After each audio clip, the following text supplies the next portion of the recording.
देवता असणारे श्री गणेशा यांच्या चरणी साष्टांग नमस्कार। आणि या ठिकाणी जमलेले सर्व ज्ञानवृद्ध वयोवृद्ध आणि तपोवृद्ध आणि या घागरवाडा व घागरवाडा परिसरातील बहुसंख्येने महिला वर्ग रामभक्त मंडळी आणि पंचक्रोशीतून आलेले सर्व रामभक्त यांच्या चरणी श्री साष्टांग दंडवत आणि कथेला प्रारंभ। तर आज संख्या बरीच दिसली दादा, जशी जशी शक्ती जवळ येईल तस तशी प्रगती आपली होतच चालली आणि यापुढे पण अशीच प्रगती होणार आहे।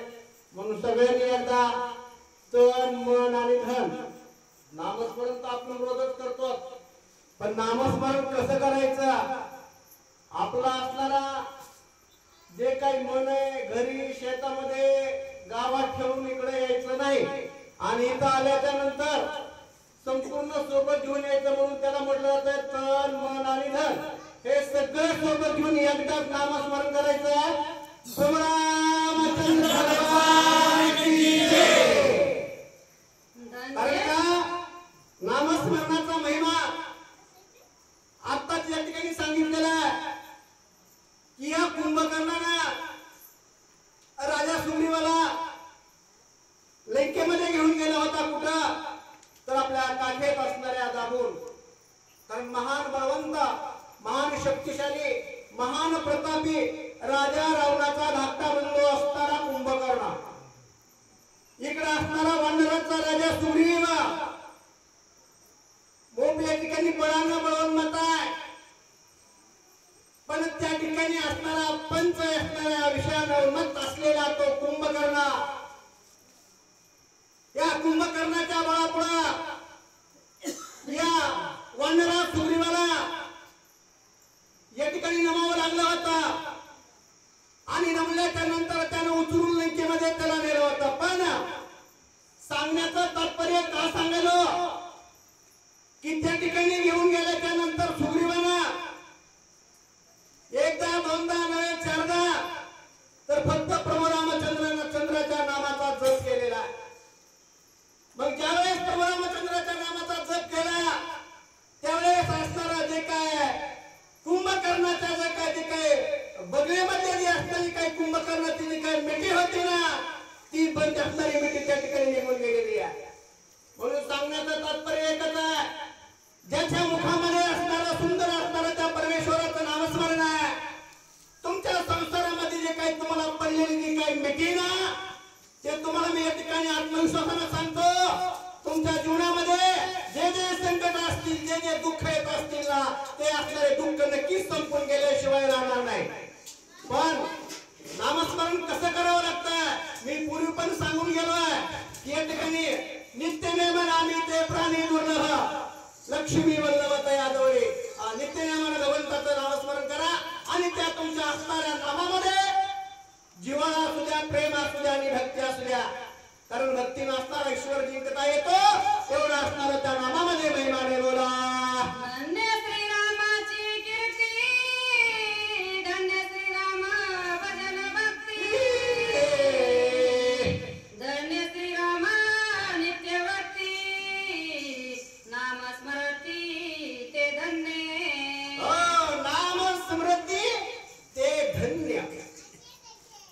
ज्याच्या मुखामध्ये नामस्मरण आहे, जे जे पशु असतील, जे जे पक्षी असतील, जे कुणी असणारी सजीव असतात बरं का, ज्यांच्या मुखामध्ये त्या असणाऱ्या भगवंताचं नामस्मरण आहे ते या ठिकाणी महान आहे, ते या ठिकाणी भाग्यवान आहे। आणि कुणाच्याही मुखामध्ये त्या भगवंताचं नामस्मरण येत नाही किंवा कुणाच्याही मुखामध्ये देवाचं नाव येत नाही। या ठिकाणी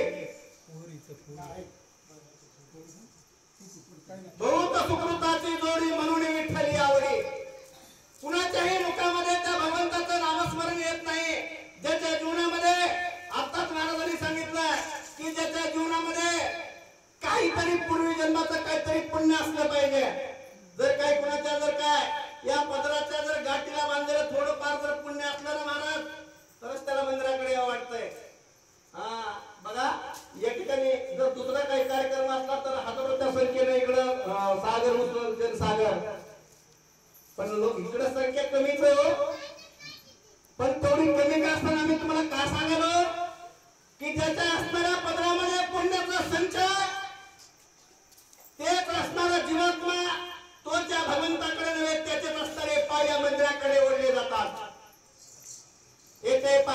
जातीचे किड्या गवाळाचे हे काम. मग या नियमाप्रमाणे ज्याच्या रक्तामध्ये ज्याच्या नसा नसामध्ये भगवंत भरलेला आहे तोच असणारा या मंदिराकडे येतोय. नव्हे त्याच्यात असणाऱ्या मुखामध्ये या सुंदर असणाऱ्या भगवंताचं नाम आहे.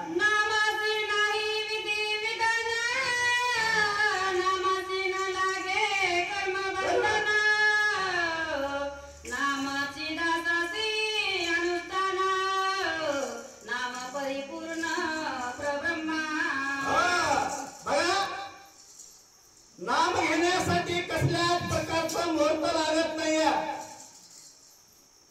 नाम घेण्यासाठी त्या ठिकाणी असणारा सुचिरभूतच व्हावा.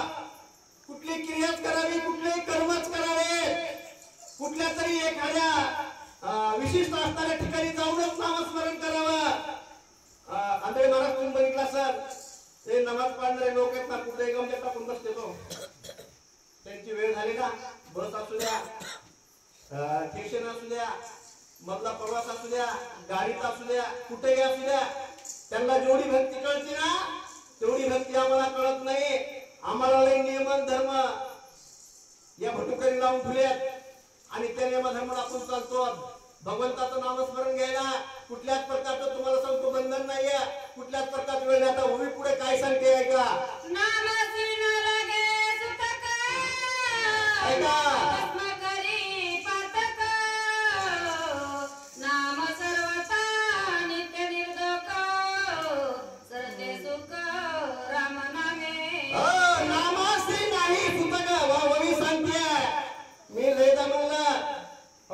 रामायणाला काय म्हणते, आम्हाला सुतक आहे हो.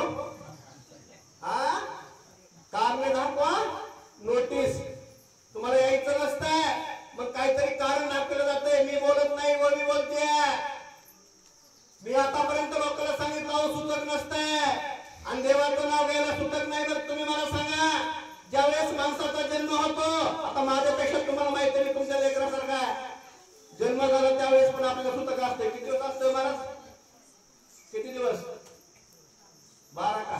सांगा, बोला ना. हा हा तेवढं 10 दिवस सुतक असतं जन्माच्या नंतर. आणि मेल्याच्या नंतर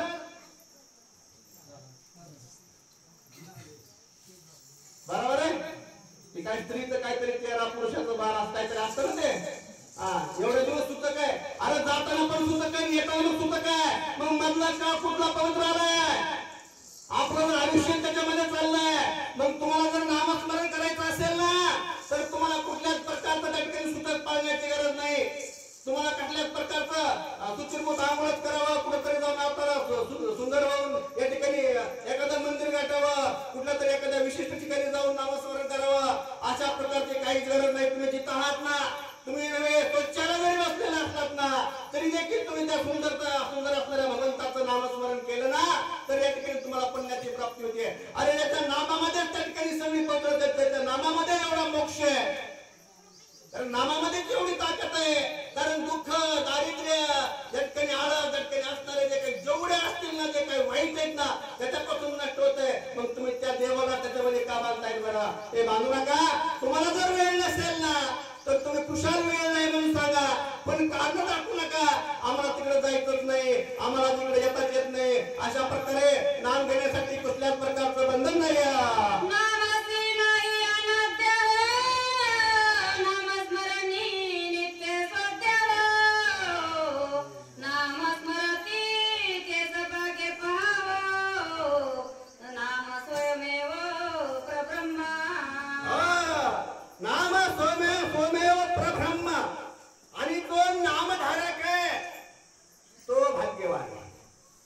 आणि भगवंताचं सुंदर असणारं नाम घेतलं पाहिजे.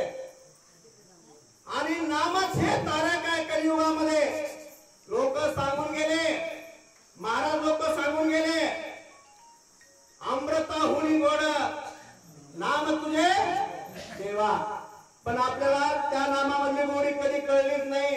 मी ह्या अगोदर पण दादा एकदा सांगितलं होतं, नामातली गोडी आपल्याला कळणार नाही. आणि जोपर्यंत कळणार नाही, जोपर्यंत तुम्ही आतमध्ये घुसत नाही, तोपर्यंत परमार्थ कळत नसतो. पाची पक्वान्नाचं ताट तुमच्या समोर वाढून ठेवलंय, पण त्या असणारा पदार्थ एका नाकाला लावायचा, त्याची चव कळणार आहे का? आंधळवाड, अरे पदार्थाची चव कळण्यासाठी तो पदार्थ जिभेला लावावा लागेल, त्यावेळेस असणाऱ्या त्या पदार्थाची चव कळणार आहे. आणि जर ईश्वर करायचं कळायचं असेल ना तर त्याचं नामस्मरणच तुम्हाला करावं लागेल. पण नामस्मरण कसं करावं लागेल तुम्हाला सांगतो. आता माता माऊली म्हणतील बरं का, आम्ही या ठिकाणी रोज येतो, कीर्तन ऐकतो, भजन ऐकतो, पण मी तुम्हाला एक सांगतो, तुमच्या शरीराने या ठिकाणी येऊ नका, तुम्ही या ठिकाणी मनानं या. आणि जोपर्यंत तुम्ही मनानं इथं येत नाहीत ना तोपर्यंत तुम्हाला ईश्वराची प्राप्ती होत नाही. नवे असताना त्या जो काय भगवंताच्या नामावरला जो काय वेळोवेळी सांगणारे जे काही संत आहेत ना त्याच्यातला गोडवा तुम्हाला अजिबात कळणार नाही.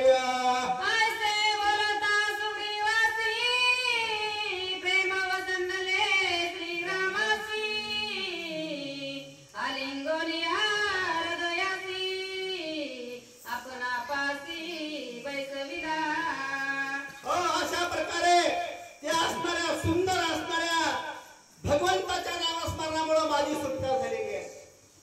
आता काय सांगते, अरे सुंदर असणाऱ्या त्या भगवंताचं नामस्मरण आहे आणि ते सुंदर भगवंताचं नामस्मरण त्या नामाचा जप केला आणि त्याच्यामुळे असणारं मी असणाऱ्या बंधनामधून मुक्त झालो. सुग्रीव सांगायला लागलाय.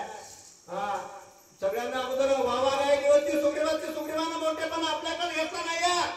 सुग्रीवाने सांगितलं, जे मी आतापर्यंत कार्य करू शकलोय, जे मी क्रियाकर्म केलंय ते फक्त असणाऱ्या प्रभू रामचंद्राच्या नामामुळे झालंय. मी माझ्या पुरुषार्थामुळे झालं नाही किंवा मी असणारं स्वतः मी केलं असा असणारा गर्व, असा असणारा तो अहंकार त्या राजा सुग्रीवाकडे कधीच आला नाही. त्याने सांगितलं, रामा, तुमच्या असणाऱ्या कृपेमुळं, तुमच्या असणाऱ्या कृपा दृष्टीमुळं, तुमच्या असणाऱ्या आशीर्वादामुळं, नवे असणाऱ्या तुमच्या त्या नामामधल्या ताकदीमुळं मी असणाऱ्या त्या कुंभकर्णाच्या राजारामाच्या भावाला या ठिकाणी पराभव करू शकलो.